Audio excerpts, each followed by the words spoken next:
Hey everybody, how's it going? B Temple back again, and today we got something that's going to be incredibly vintage. Two items actually. So what we have in front of us are some British, or UK, whatever you want to say, emergency rations. Usually they're chocolate. And we have one from the Second World War. This one's actually dated 1243, so December of 1943. And we have another one here, packed 755. So that would be, what, January, February, March... July of 1955. So this one here is, moving on to be, I guess, 77 years old. And this one will soon be 65 years old. So we've got two British emergency rations that are very, very, very old. I have no idea of the internal contents of both of these. They are both full, so they both have the bands still on them. But we'll have a look. A sort of comparison side by side of how they are, and maybe try them out if they don't appear to be in too bad a shape. A little bit of backstory for at least one of these. This particular ration here, the one from 1955, I acquired from a member of, I guess, someone who was a member of what was called the Territorial Special Forces in the UK, or the Territorial Special Air Service, Territorial SAS. And he was a member of the Territorial SAS from, I believe, sometime in the late 70s into the 1980s. And even though this is from 1955, this was actually something he was issued while on exercises with the Territorial SAS. So I can only imagine being, in the early 1980s, being given something that's almost 30 years old as part of your kit as an emergency ration. Now, this is not the only thing we'll find from that particular person. The next review we're going to do, and I'll just show you off to the side, are these Australian emergency rations. That'll be the next review I'll be doing, and one of those was actually part of his kit as well. This is from his personal kit that he, I guess, didn't have to use and brought home with them. So off to the side, we'll do those Australian emergency flying rations next. So there's not a whole lot to say here. These particular rations were basically a last-ditch item. So if you had no other option for rations, this was sort of the final straw, as it were. It's not written here on this one, but for the World War II version, you will have at the very bottom a notice that says not to be opened except, that's a little, there we go, except by order of an officer. So it's not something you're going to want to just crack open and eat, even though it is chocolate. These particular rations, similar to US D-ration chocolate bars, are not meant to be, luscious Cadbury milk chocolate bars. They are chocolate, yes, but they would have had a number of additives, maybe some like oat flour or something like that, something to make them a bit more granular, similar to, say, a tropical bar, so that they wouldn't melt under extreme heat. And there's some question whether or not some additives were placed in these rations as well. Some say that there's a tremendous amount of caffeine in these, upwards of 400 milligrams, and some people also say that there's other, how shall I put it, also some other stimulants, I suppose is the best way to put it, added to these. Can't confirm that, but we'll see how this goes. So we've got one, like I said, from 1943, so this is the Second World War. This one would have been packed sometime after the Korean War, and I don't know if it sat in a storehouse the whole time, and then was eventually given to the person that I got it from, who was in the Territorial SAS, or maybe it was used by somebody else and then given back. I have no idea exactly, but I do know that it was carried by a member of the British Territorial Special Air Service. So I guess the easiest thing to do would be to get both of these open and see what their contents are like. So we'll open the one from the Second World War first. You just pull on this tab, take this off,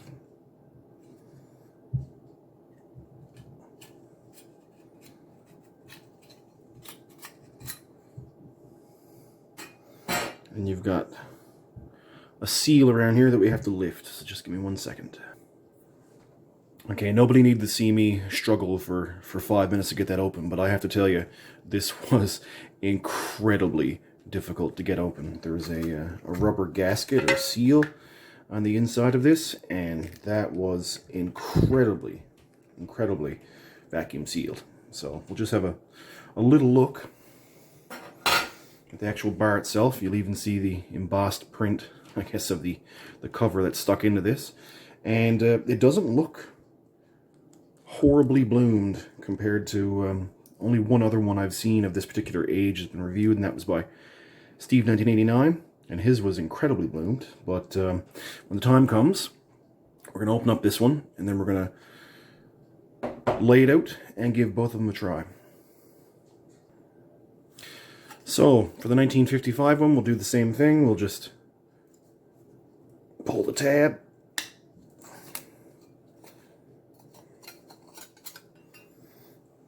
Put this off to the side.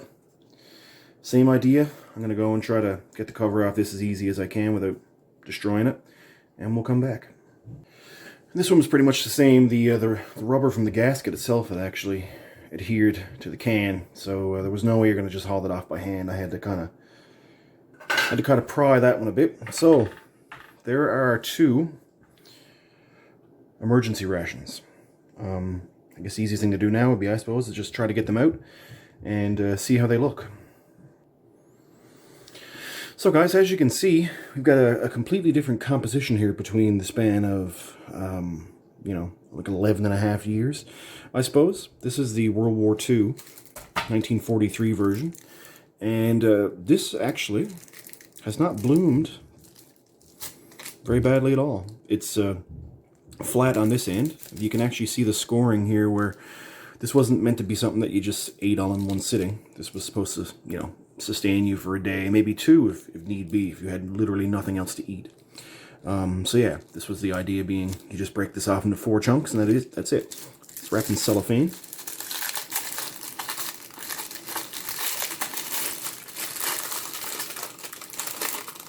Cellophane's actually in pretty good shape. And there you have it. A almost 77-year-old emergency chocolate ration from the United Kingdom. And the ones from 1955 are completely different. They're wrapped in wax paper, and instead of it being all one block, you've got 4 separate pieces. So we'll just open one. And there you have it. Now this appears to be sort of bloomed as much, I guess. This probably would have been a lot easier to eat, giving a soldier something like that. I don't know, I guess we'll see when I try it. I don't know how hard this particular chocolate actually is, so giving someone 4 pieces like this is a lot more, I guess, efficient when it comes to trying to eat. So, only thing left to do now, guys, is give it a try. Let's try out the World War II piece first. Give this a look. Maybe I can't bite it, and I may have to sort of break a piece off, but we'll see how it goes. Yeah, that's not great. I mean, obviously, it's 77-year-old chocolate, but it's got that sort of, I guess what's the best way to describe it? Tastes kind of like old cocoa mix, you know, not like ration cocoa mix, actual, you know, back in the day when it came in a can, that kind of thing. It's very granular. The sugar in there is very granular as well. It's a very coarse grind sugar, so it doesn't taste particularly sweet. But you do know there's sugar in there. You can actually see, I don't think the camera will pick it up very well, but you can see the little shiny sort of granules. So you could obviously, I'm sure, break this up, put it in some hot water, make a hot chocolate out of it. But I usually find in cases like this, when you do have older ration chocolate or even cocoa mix, the addition of hot water actually kind of brings out the really bad flavor. And it doesn't smell particularly bad. It's got kind of like just a musty old kind of smell to it, but it is something that smells faintly of chocolate. You can tell it actually is chocolate. It's not completely foreign. But yeah, we'll give the 1955 one a try as well. This one has a less identifiable smell. I don't know if that's a good thing or a bad thing, but let's see if we can break it in half. There we go. That, I guess because of the scoring, actually snapped really well. Get a little cross section there. I mean, it looks just like a block of, you know, medium, not quite milk, not quite dark chocolate. Something you get that would be like 45, 50%. So yeah, let's give it a try. That's amazing. That's actually not that bad, considering how old it is, what it is, and the fact this was carried around by somebody on exercises in Britain for I don't know how many years, and then, you know, sat in their personal kit left at home kind of thing. But this is a completely different form of chocolate. If I didn't know that these two things came from similar compositions, you know, the same sort of style of ration, I would think they were two completely different things. This is not granular. It's a lot more creamy than the one from World War II is. Let's see if I can give you a little cross section, but you can see how granular that looks, the way it breaks. And this is just a clean break like you would get from a standard block chocolate bar today. So, yeah, I've got, nothing particularly bad to say about this, unless, of course, I'm just kind of thrown off by the fact that I tried that first and it wasn't overly great. But, like, I'm not getting any sort of rancidity from this, you know, no sort of numbness or tongue burn or anything like that. Usually you want to just take like a small bite just to sort of check first, but I'm actually amazed at how good that actually is. Let's just try. Let's try another little bit. I mean, obviously you can tell it's old, but, you know, it's weird picking up something knowing that it's, you know, almost a couple months shy of 65 years old, biting into it and finding that it's actually edible. The smell coming off it, like I said, is a lot less identifiable than this one from World War II. Doesn't smell particularly bad. Just doesn't smell like much of anything. But when you taste it, it's much more chocolatey than this one is. So this actually seems like something you would probably enjoy a bit more. So I don't know if they had trouble with people actually opening these up for the purposes of eating them. Not as a last-ditch resort, but as just for the sake of eating them. But yeah, that's surprisingly good. And once you touch it, you can see where I was sort of holding onto the bar. A little bit of bloom actually kind of just disappears. I mean, once you look at that cross section, the bloom hasn't permeated the chocolate, which is amazing for something that's 65 years old.